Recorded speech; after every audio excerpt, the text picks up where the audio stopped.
Berbeda dengan yang lain, prolaktin ini dia akan muncul ketika sudah memasuki trimester ketiga, ya. Dimana kebanyakan di trimester ketiga barulah muncul yang namanya kolostrum, atau ketika puting susu ibu tersebut dipencet baru keluar air yang kental putih, ya, disebut dengan kolostrum. Efek dari prolaktin ini, hormonnya dia akan mulai makin meningkat, progesteron, estrogen akan makin menurun, ya, menuakan kehamilan. Nah, berperan penting dalam mempersiapkan jaringan payudara untuk menyusui. Nah, itu guna prolaktin.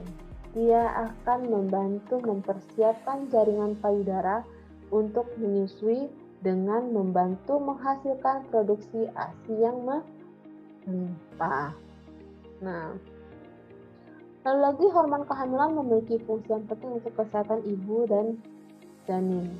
Ya, prolaktin ini salah satu masih dalam kategori hormon yang bersifat relaksasi. Ya. Nah,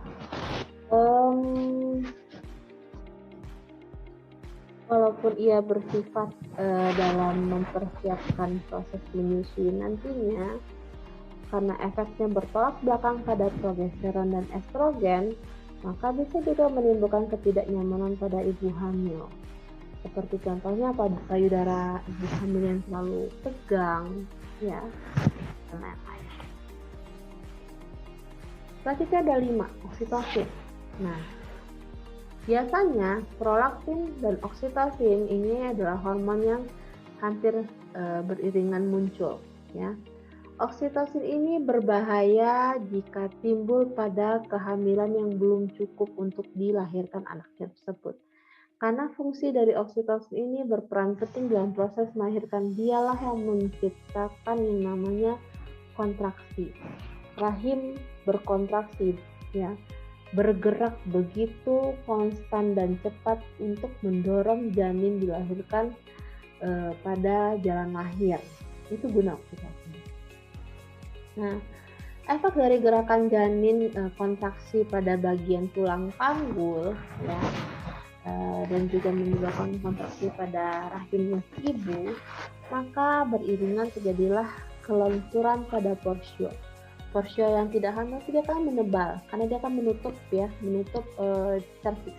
Porsio masih ingat ya bahwasanya porsio itu adalah leher rahim, ya, leher rahim. Nah, dia akan melenturkan dan menipiskan dindingnya. Gunanya buat apa? Memberikan peluang, membuka pintu agar janin bisa dikeluarkan. Nah, jadi jalannya itu diperbesar, ya. Selanjutnya, kalau oksitosin sudah timbul, maka dia akan membantu merangsang memproduksi air susu, ya. Kita punya namanya kelenjar Montgomery. Kelenjar Montgomery itu adalah sekitar puting. Maka disebut adanya seperti apa ya? Seperti lubang-lubang jaringan di putung susu, itulah kelenjar Montgomery untuk mengeluarkan air susu ibu. Nah, dan juga merangsang pada kelenjar Montgomery pada areola. Nah, salurannya bisa kita lihat banyak sekali bintil-bintil pada puting susu tersebut. Nah, jadi ketika terjadinya oksitosin pada masa proses persalinan, maka bisa kita cek apakah keluar susu pada payudara ibu. Kalau keluar susu, itu akan terjadi oksitosin. Jadi ketika proses bayinya sudah lahir, langsung ditetesi atau disusukan. Lanjut yang ketujuh adalah hormon relaksin, ya. Hormon relaksin ini adalah hormon yang terjadi atau diciptakan pada myometrium. Gunanya adalah ternyata merangsang adenyl cyclase, ya. Hampir mirip dengan hormon prolaktin. Gunanya dia memberikan relaksasi pada uterus. Masih ingat ya, myometrium itu adalah dinding rahim yang kedua, ya, myometrium. Di rahim ada 3 ya, endometrium, myometrium, perimetrium. Perimetrium ini adalah dinding rahim yang paling luar yang biasanya berhubungan dengan usus dan lain-lain. Di tengahnya itu ada myometrium. Jadi istilahnya memberikan perlindungan kedua setelah endometrium. Diberikan kenyamanan, ditidurkan uterusnya. Yang kedelapan adalah growth hormone variant atau HGHV, ya.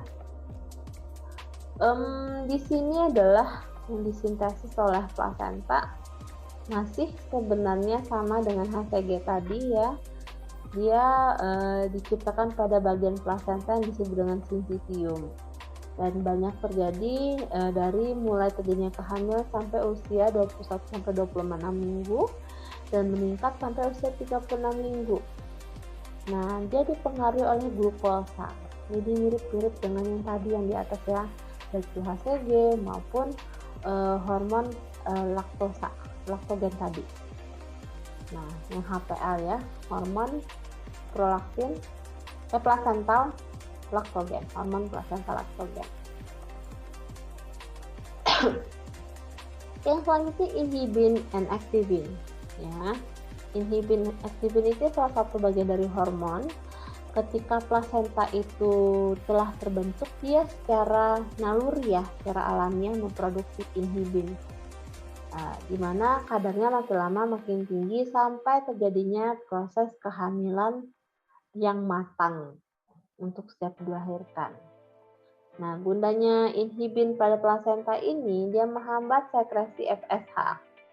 FSH itu adalah follicle stimulation hormone, ya, di mana FSH ini dia jahat sifatnya, menghilangkan ovulasi selama kehamilan. Jadi itu gunanya. Kalau misalnya tidak ada FSH, maka janin tidak berkembang. Ya, tidak mungkin ketika terjadinya proses kehamilan, ibu bapaknya koitus, ada kehamilan berikutnya. Jadi ovulasinya hilang. Ya, begitu juga misalnya pada ibu-ibu yang infertilitas, ya, atau infertil, berarti ada gangguan juga pada salah satunya hormon FSH-nya. Lalu lanjut, activin ini akan melahirkan yang namanya inhibin. Dia saling beriringan antara satu dengan yang lain tugasnya, dan di mana inhibin ini dibentuk memang dari kombinasi dua inhibin, ya. Aktivin dan inhibin maksudnya dibentuk oleh kombinasi dua inhibin. Dalam artian tugasnya masing-masing sama. Aktivin tidak terdeteksi dalam darah tali pusat setelah persalinan dimulai. Jadi setelahnya inhibin dan aktivin ini hanya berfungsi pada proses kehamilan saja. Ya. Plasenta itu ketika proses terjadinya kontraksi menunjukkan plasenta sudah matang, sudah tua, harus dikeluarkan. Efek dari tua dan matang tersebutlah aktivin tidak bisa dideteksi lagi, memang harus dikeluarkan. Terakhir adalah corticotropin relation hormone. Ini di mana gen CRH ini ditemukan pada trofoblast, ya. Trofoblast ini bagian dari rahim, amnion, cairan ketuban, korion, dan desi2, ya. Silakan Anda cari tahu trofoblast, amnion, korion, dan desi2 itu apa. Nah, peran CRH plasental yang pertama, ya, hampir mirip dengan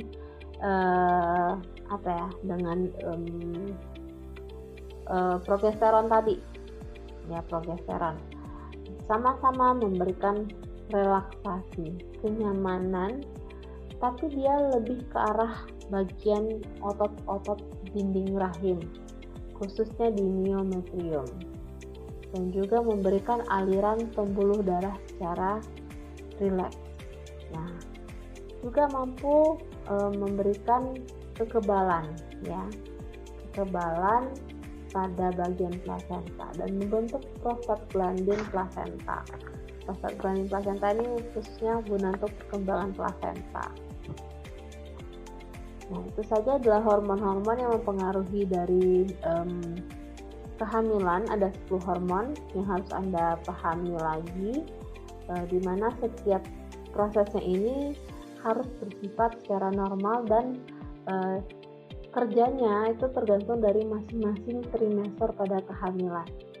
Ya, contohnya saja, oksitosin itu tidak boleh terjadi peningkatan ketika kehamilan yang belum cukup, karena fungsinya untuk melahirkan, ya, membantu proses kelahiran. Atau misalnya HCG itu nggak boleh terlalu rendah pada trimester 1, malah kan menyebabkan terjadinya beberapa gangguan, salah satunya adalah abortus. Jadi masing-masing hormon punya penempatan mekanisme kerjanya sesuai dengan waktunya, sesuai dengan fungsinya.